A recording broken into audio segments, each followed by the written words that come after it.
I first want to start off with saying thank you for being here. I really appreciate the time that you're taking to spend with me while you watch this video. So thank you.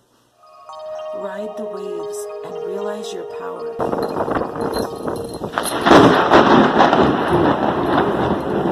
Everything in life feels like it's crashing down. Don't even know if I'm going to share this with anyone or not.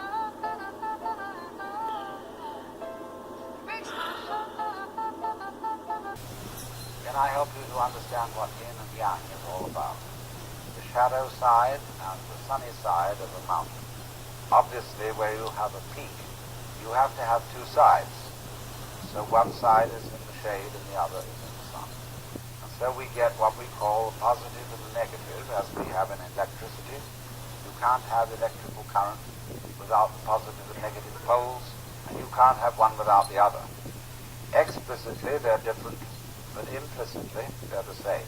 The understanding of the unity of the opposites. Yang and yin.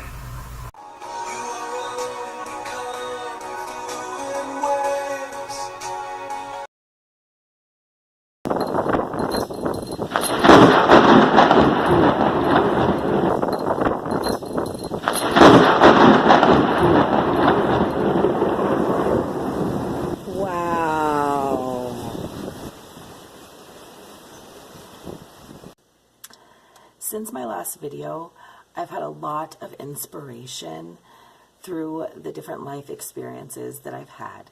I want to share with you what has been going on because I really feel like the last video I made and all the previous videos I've made actually just reiterate this same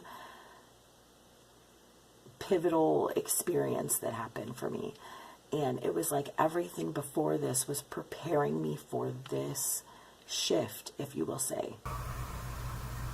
Life isn't just black and white, or black or white. There are many shades of grey. True. But against some backgrounds, grey is dark. In another context, grey is light. And really, all colors, in fact, all information whatsoever, can be translated into terms of yang and yin. And by protecting my heart, truly, I got lost. Hey, baby. In the soul. Hey, baby. In my mind. I had what some would call a tower moment. And that is, if you're into tarot, you might be familiar with that term, tower moment. You know, the tower card. Okay, the first thing I see, and this is why I'm like, so nervous, I'm like, is the tower card. The tower card is right here. This is a month of tower moments, a month of revelations. You know, I just feel like it's a slap in the face and cold water to the body. Okay, that's the energy I'm picking up here. Like whoa, like something is gonna be like so obvious. We have you moving one direction, and then it's like no. I'm picking up and going another direction. Okay, it's a shift. And I feel like it's a paradigm shift, like a consciousness, epiphany shift. To have the tower in the middle, Leo, wow, it's like pretty dramatic. Feeling a bit upset for some reason. I felt inspired to share this. I'll decide later if I actually upload it or not. When there's a tower falling, everything in life feels like it's crashing down. You just feel like everything around you is falling apart. And I had one of those times in my life recently. Today, in this moment, how much of me am I allowing to flow through? Your power is always flowing to you. And it's the power of source, it's the power of you. It really is the power of love, but humans see that sometimes as a cliche that they don't want to embrace, but it's really what it is. I love you from one human to another.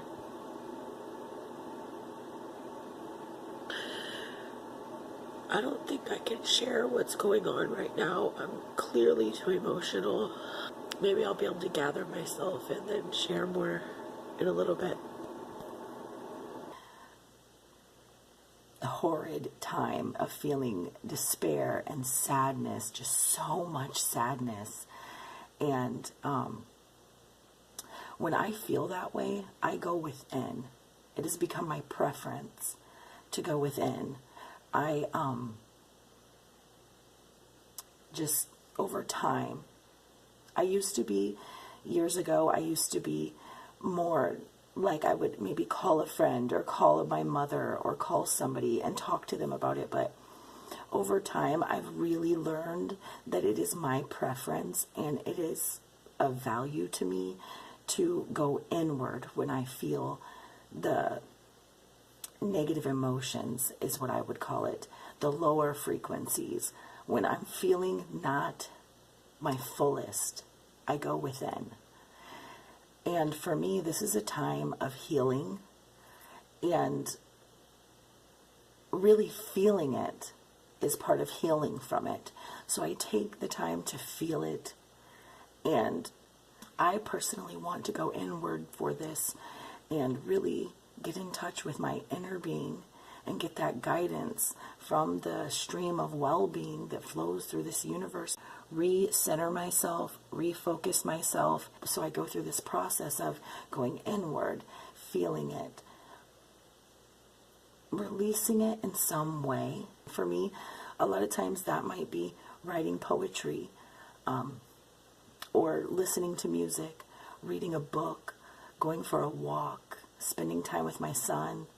There's a lot of things that I enjoy doing, and in order to heal from feeling so low and to raise my vibration and to raise my mood back up, I do things that I know will promote happiness for me. And I remove my energy and my focus from this unpleasant feeling energy that is manifested as the tower is falling. When I get to a place where I'm feeling better about everything in general, and I really look at the situations from that point of view, I have found that I can see things more clearly than I can when I'm feeling in the lower moods, in the lower vibrations. So when I had this tower moment, it was devastating, heartbreaking, and all of those things I'm sure many of you have felt in your life also.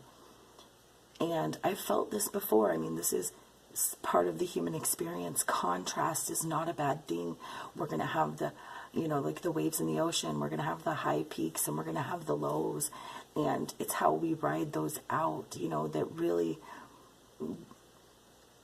determines how we enjoy this journey, this path that we're on or not.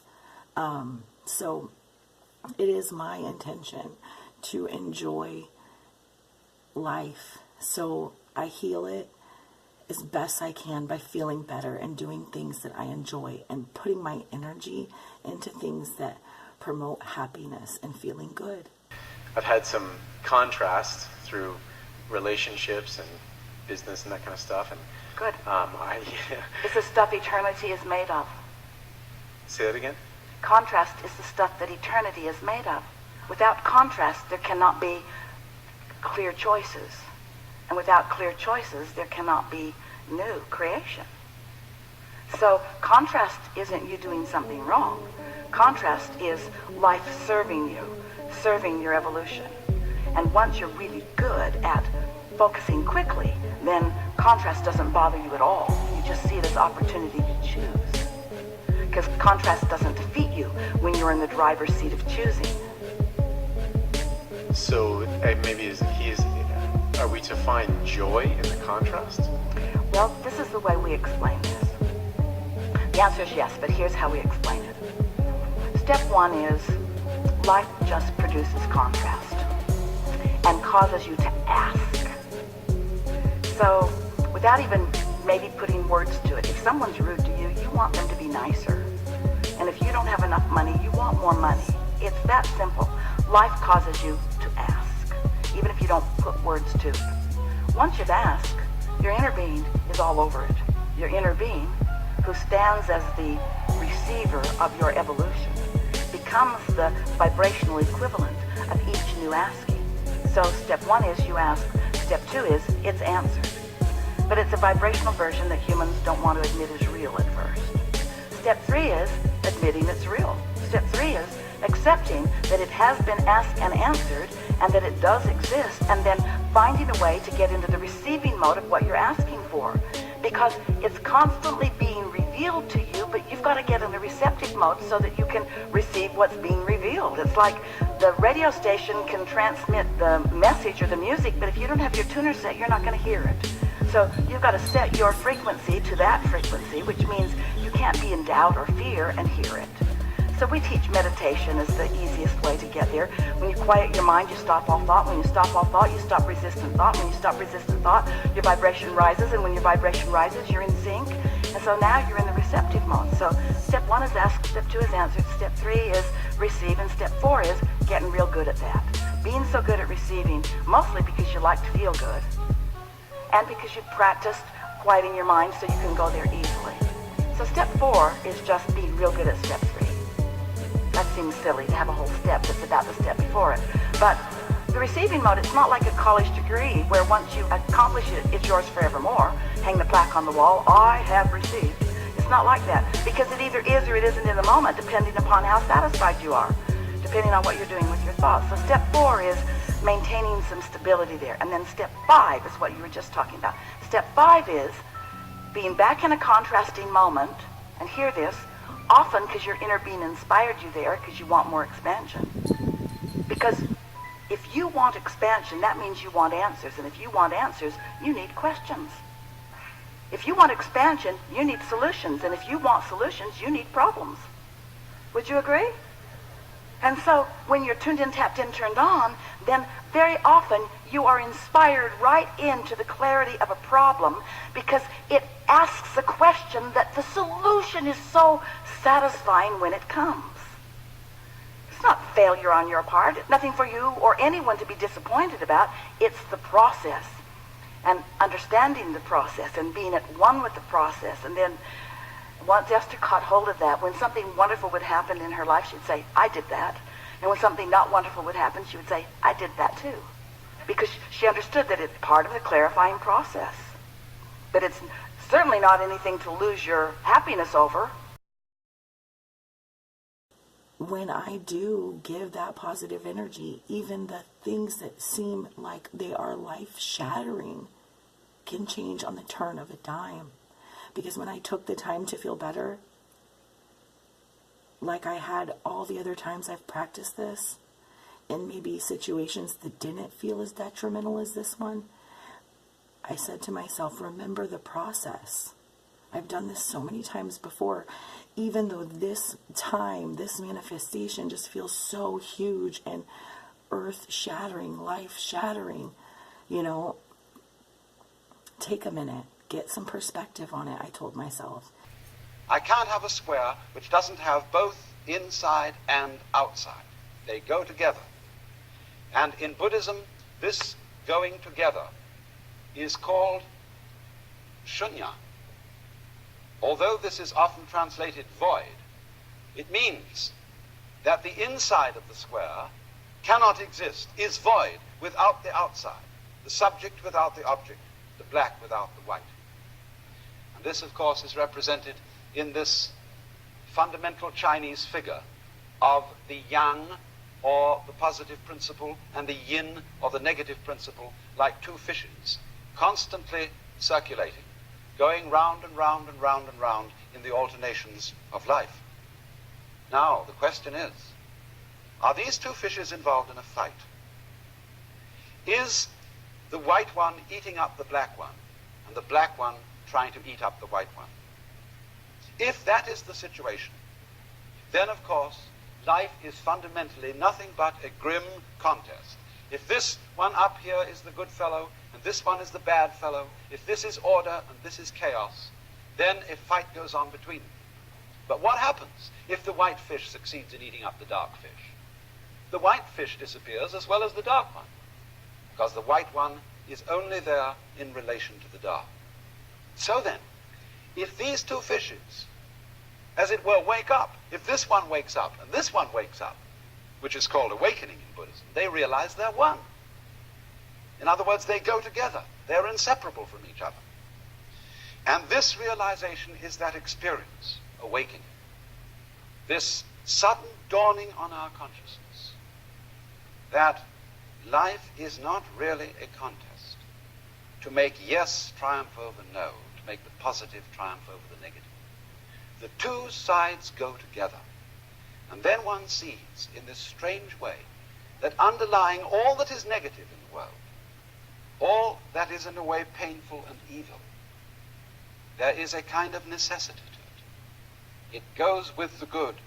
It is necessary for the good. Disorder is necessary for the manifestation of order, just as you must have, say, a black background to show up a light figure. And then when one sees that, a profound transformation takes place in one's attitude to the world. That is to say, instead of looking upon life as a contest, it becomes a dance, it becomes a game. One doesn't withdraw from it, one doesn't stop living, but one goes into the game so that these revolving fishes are no longer trying to eat each other, but they're just going around dancing, having the biggest fun in the world. A dance, a joyous cosmology. I want to raise my vibration. I want to feel better, and that's going to promote more positive energy flow. Rather than if I stay in the lower moods and the lower frequencies, if I just stay there and dwell there, I have learned that that leads to more negative manifestations in my life. And for me, I've taken that road and that route so many times, I know my preference now. And when I stepped back and looked at it, and I started to feel better about everything in general and see with clarity, and I realized all the life-shattering tower energy that came in and was making all these things feel like they were falling away, was opening up space to allow the new energy to come in for more opportunities to arise. Everything really did come together in such a beautiful way, and things were even better than they were before that tower moment that I had. Everything is vibrating energy. So that's my perspective on it, and we emit signals, we emit frequencies. So I wrote a poem and I wanted to share it with you, and so I'm going to include it here. I hope you take the time to listen to it. Let me know what you think. Look with love and you will see that I am you and you are me. Ride the waves and realize your power. Stand in awe of that falling tower. As it falls, it clears space. The tower disappears without a trace. Where it stood, new opportunities arise. New reality manifests right before your eyes. It all depends on the position you take. It all depends on what you deem as real and fake. Death can be as beautiful as birth, the cycle of erosion and renewal here on earth. The beautiful kiss of summer's end, and into fall we go again. Around the corner, winter is not far. I hear you wishing on that shooting star. From the dark, cold days of winter you spring into the renewal that new seasons bring, with infinite possibilities flowing to you. It all depends on your point of view. Letting go of blame, releasing and extinguishing anger's flame, you begin to feel better as you clearly receive life's love letter. Removing the filter of fear causes the path to become crystal clear. Your inner being speaks to you. The synchronicities are a clue. Well-being is flowing to you. As well-being calls, it spreads a message even when the tower falls. The message that says with well-being you can align when you raise your vibration to match the divine. Unconditional love is the key that awakens within humanity. Quiet your mind and open your heart. Make space for love to fill. Send it out and it becomes real. You are that shooting star. and I'm sending you love no matter where you are. This is a timeless message, and if you're hearing it, it's meant to be, like the waves flowing in the sea. I am you, and you are me, always transforming energy, free as the wind as it flows through the air, as the sunbeams glow everywhere. And when you are weeping and in pain, my love for you will remain. Unconditional I stand, reaching out a helping hand, standing on the leading edge, and to you I give this pledge. You are worthy, you are love. It's not about below or above. It starts in the heart of you. Look with love to see the view.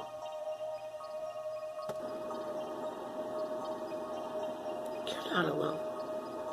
If you ever feel like you're all alone, I want you to know you're not. Before you came into this physical body, you were consciousness in a non-physical realm. Consciousness that we would call pure positive energy. Consciousness that we would call only love. That's just who you are as non-physical energy. So then, a part of that consciousness came forth into your physical body when you were born. And that consciousness is the part of you that agreed and really wanted to explore the variety of this time and place in order to come to new conclusions and awarenesses about what would be better. You are on the leading edge of taking thought beyond what it has been. And in order to take thought beyond what it has been, it is necessary that there be some variety or contrast from which you can choose what you prefer. So deliberate creation is all about focus. And focus is all about caring about how you feel.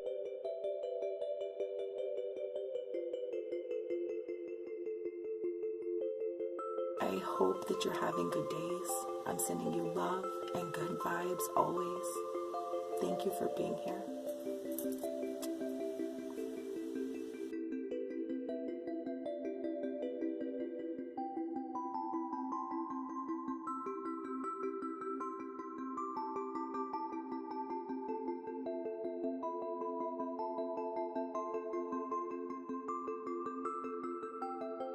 It's the whole of you who is always flowing to you. And sometimes you are in a better vibrational, attitudinal state to receive it.